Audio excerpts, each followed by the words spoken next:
84, 85. I don't remember the exact date, but it was around that time. I moved to Chennai, Madras, and then I was still with the FMTV, but I was seconded to IMA, so I was just taking over a full-time job. 83 onwards, I started working for IMA. National alliances, national federations, anywhere, to form an entity which will, or strengthen the entity which will give cooperation, coordination, coherence in functioning. So that's what we want to do for the Indian missions. That is the primary vision and mission. But then at the time I was taking over, there was hardly any united voice for missions.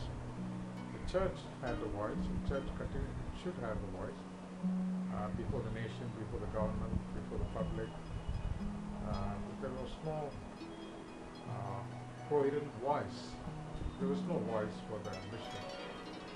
Missions were emerging, and they were struggling to emerge and establish themselves.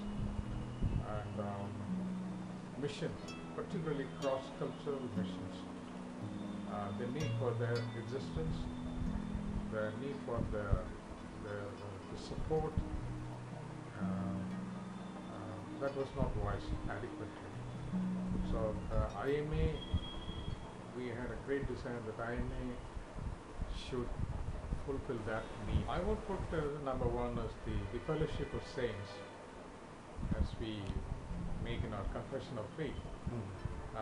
Fellowship of saints in all segments of Christianity it's there, but the saints, the God's servants belonging to cross-cultural missions, I would think that's the greatest privilege. Many were stalwarts, much stronger faith and their endeavor than myself.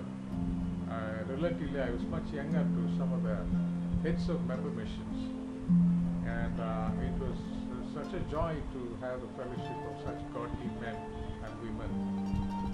I would place that as number one privilege.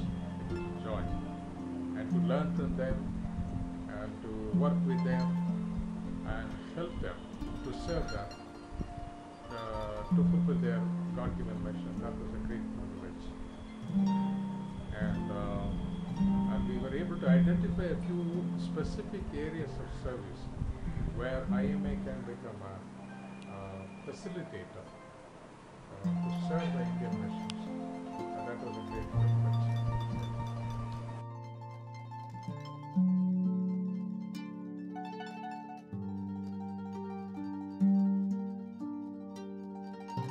I think a lot of education needs to be done. A lot of education comes from Bible colleges.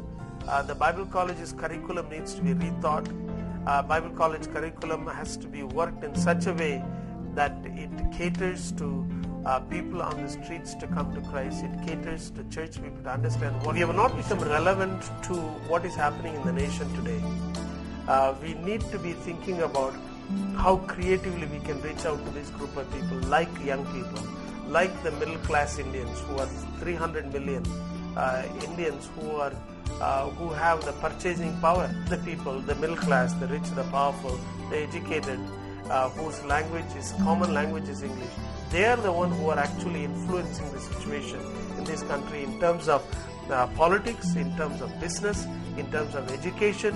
If they are reached with the gospel of Christ in a meaningful way, I think they will actually make a long way in terms of trying to help people. By the end of the day, we want to see people among the young people worshipping the Lord Jesus Christ, people among the ladies worshipping the Lord Jesus Christ, people who are literates worshipping the Lord Jesus Christ, people who are middle class, rich and powerful worshipping the Lord Jesus Christ.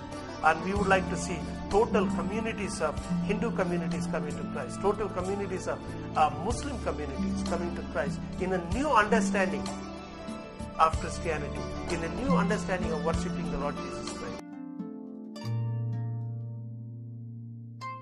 Transformation to all the communities in India will come when we begin to impact the community. So church is a very important body that can contribute a lot.